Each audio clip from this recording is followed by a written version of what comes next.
வாழ்க வளமுடன். ஓம் நமச்சிவாய. அனைத்து தமிழ் உள்ளங்களுக்கும் வணக்கம்.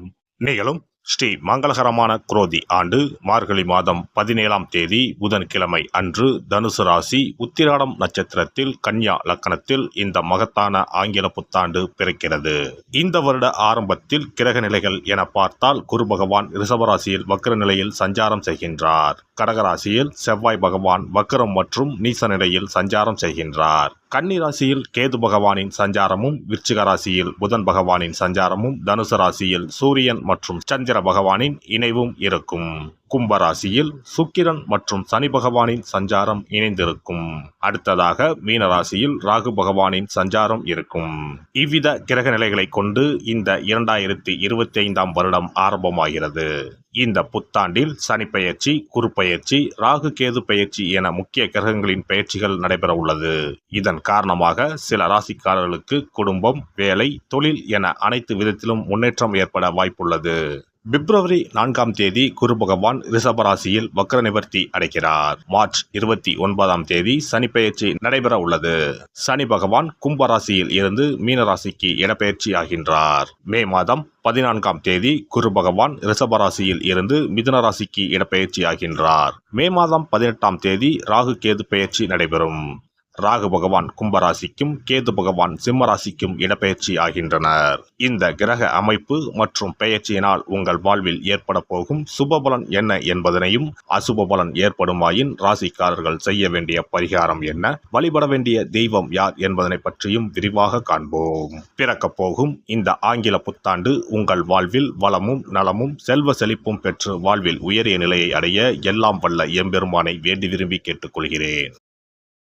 சிம்மராசி அன்பர்களே, 2025ஆம் ஆண்டு மே மாதம் வரைக்கும் ராகு பகவான் அஷ்டம ஆயுள் ஸ்தானத்திலும் கேது பகவான் தனவாக்கு குடும்பஸ்தானத்திலும் அமர்ந்துள்ளனர்.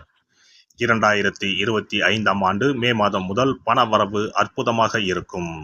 காரணம், ராகு பகவான் உங்கள் ராசிக்கு 7ஆம் வீட்டில் அமர்ந்து உங்கள் ராசியை பார்வையிடுகிறார்.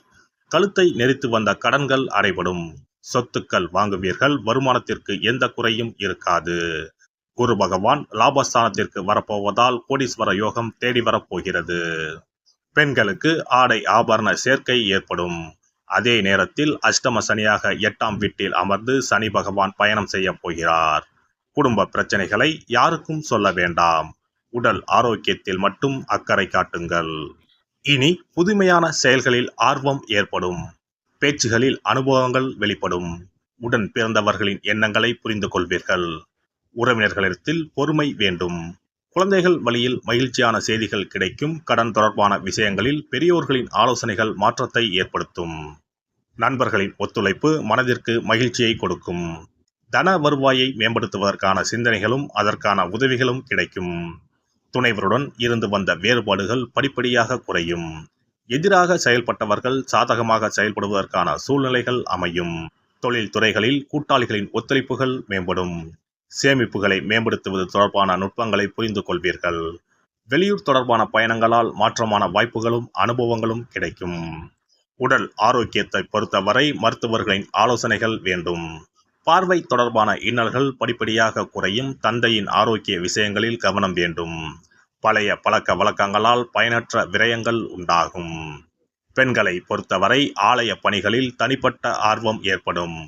ஆசிரியர் துறைகளில் இருப்பவர்களுக்கு மாற்றங்கள் உண்டாகும்.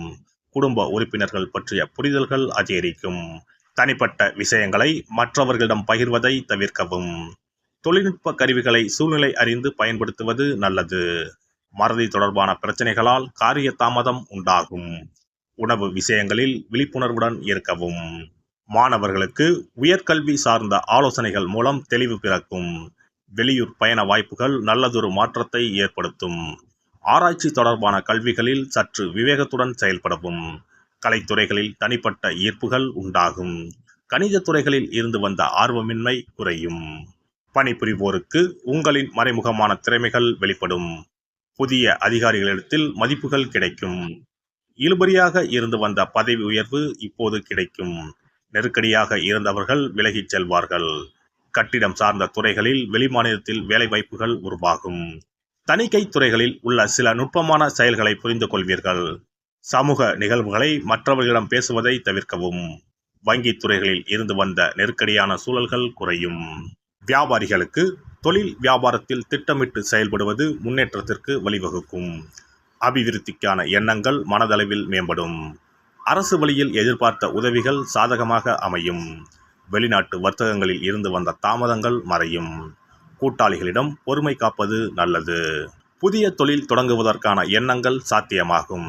கால்நடைகளால் விரயம் உண்டாகும். சக விவசாயிகளிடம் வீண் விவாதங்களை தவிர்ப்பது நன்மையை தரும். கலைத்துறையினரை பொறுத்தவரை வளர்ச்சி படிப்படியாக உயரும். புதிய வாகனங்கள் வாங்கும் வாய்ப்புகள் கிடைக்கும். தொழில்நுட்ப துறைகளில் இருப்பவர்களுக்கு நல்ல வாய்ப்புகள் கிடைக்கும். உழைப்பிற்கான அங்கீகாரமும் கிடைக்கும். மனதிற்கு சந்தோஷமான காரியங்கள் நடக்கும். அரசியல்வாதிகளை பொறுத்தவரை புதிய பொறுப்புகளும் பதவிகளும் கிடைக்கும். வெளிநாட்டிற்கு செல்ல நினைத்தவர்களின் முயற்சிகள் வெற்றியாகும். எதிரிகளால் ஏற்பட்ட இன்னல்கள் விலகும். எதிர்பார்த்த உதவிகள் சரியான நேரத்தில் வந்து சேரும். ஸ்ரீரங்கத்தில் வீற்றிருக்கும் பெருமாளை வழிபாடு செய்து வர குடும்பத்தில் இருந்த வேறுபாடுகளும் புத்திர பாக்கிய தடைகளும் படிப்படியாக குறையும். சிறப்பு தொகுப்பு 2025ஆம் ஆண்டு சிறப்பாக அமைய புத்தாண்டு அன்று இதை மட்டும் செய்தால் போதும்.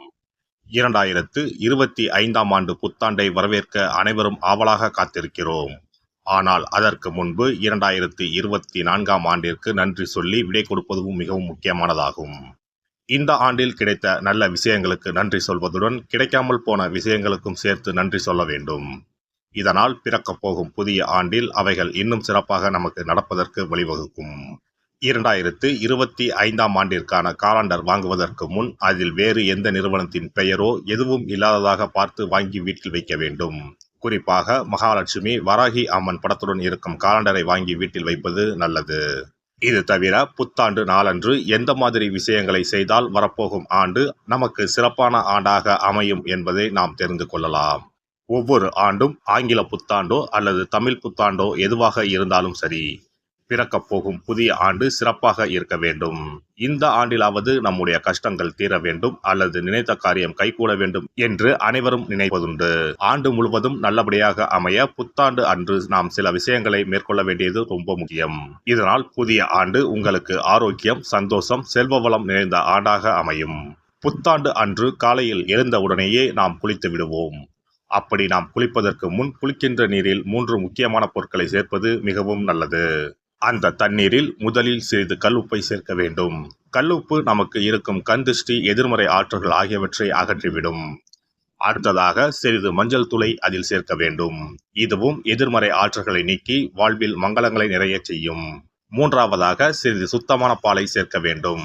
அது பசும்பாலாக இருப்பது மிகவும் சிறப்பானது. இவை மூன்றுமே மகாலட்சுமியின் அம்சமானவை என்பதால் இவற்றை நீரில் கலந்து குளித்தால் அந்த ஆண்டு முழுவதும் நமக்கு மகாலட்சுமியின் கடாட்சம் கிடைக்கும். அடுத்ததாக புத்தாண்டு அன்று காலையில் வீட்டின் வாசலில் சிறிதளவு மஞ்சள் தடவி அதன் மீது அரிசி மாவில் கோலமிட வேண்டும். அதன் மீது ஒரு அகலில் மஞ்சள் நிற திரியிட்டு நெய் விட்டு தீபம் ஏற்ற வேண்டும். அதற்கு பிறகு வீட்டிற்குள் நல்லெண்ணெய் தீபம் ஏற்றி அன்னாசி பூ நறுமணம் கொண்ட ஊதுபத்தியை ஏற்றி வைத்து வழிபட வேண்டும். இந்த ஆண்டில் வராகி அம்மனை வழிபடுவது சிறப்பானது. இதனால் வெற்றிகளும் மகிழ்ச்சிகளும் கூடும். அதேபோல் புத்தாண்டு அன்று இரவு 9 மணிக்குள் சில முக்கியமான பொருட்களை வீட்டின் பூஜை அறையில் வாங்கி வைத்து வழிபடுவதால் வீட்டின் பொருளாதாரத்தை அதிகரிக்க செய்யும். ராகு காலம், யமகண்டம் இல்லாத நேரம் புதிதாக தேங்காய் ஒன்றை வாங்கி வீட்டின் பூஜை அறையில் வைத்து வழிபட வேண்டும். அதன் பிறகு அதை எடுத்து சமையலுக்கு பயன்படுத்திக் கொள்ளலாம். தேங்காய் மங்களத்தின் அடையாளமாக கருதப்படுகிறது. இந்த பொருளை வீட்டில் வாங்கி வைப்பது மிகவும் நல்லது. அதோடு மயிலிறகை தேவஸ்தான கடைகளில் போய் வாங்கி கொண்டு வந்து வீட்டில் வைக்கலாம். முருகப்பெருமானின் வாகனமாக இருக்கக்கூடிய மயிலின் இறகை வீட்டில் வைப்பதால் நேர்மறை ஆற்றல்கள் பெருகும். அடுத்ததாக ஒரு கைப்பிடி அளவாவது பச்சரிசியை வாங்கி வீட்டில் வைத்து வழிபடலாம். கடைசியாக லட்சுமி குபேரர் சிலையை வாங்கி வைக்கலாம். லட்சுமி குபேரர் சிலை கிடைக்காவிட்டாலும் லட்சுமி குபேரர் படத்தையாவது வாங்கி வைத்து வழிபடுவது சிறப்பு. இதனால் ஆண்டு முழுவதும் வீட்டில் செல்வம் பெருகிக் கொண்டே இருக்கும். எல்லாம் வல்ல இறையருளால் நீங்களும் உங்கள் அன்பு குடும்பமும் உடல் நலம், நீலாயுள், நிறை செல்வம், உயர் புகழ், மெய்ஞானம் ஓங்கி வாழ்க வளமுடன். இந்த வீடியோ பதிவு உங்களுக்கு பிடித்திருந்தால் லைக் பண்ணுங்க, கமெண்ட் பண்ணுங்க, ஷேர் பண்ணுங்க, மறக்காம சப்ஸ்கிரைப் பண்ணுங்க, பக்கத்துல இருக்கிற பெல் பட்டனை கிளிக் பண்ணுங்க. நன்றி, வணக்கம். ஓம் நமச்சிவாய. சிவாய நம.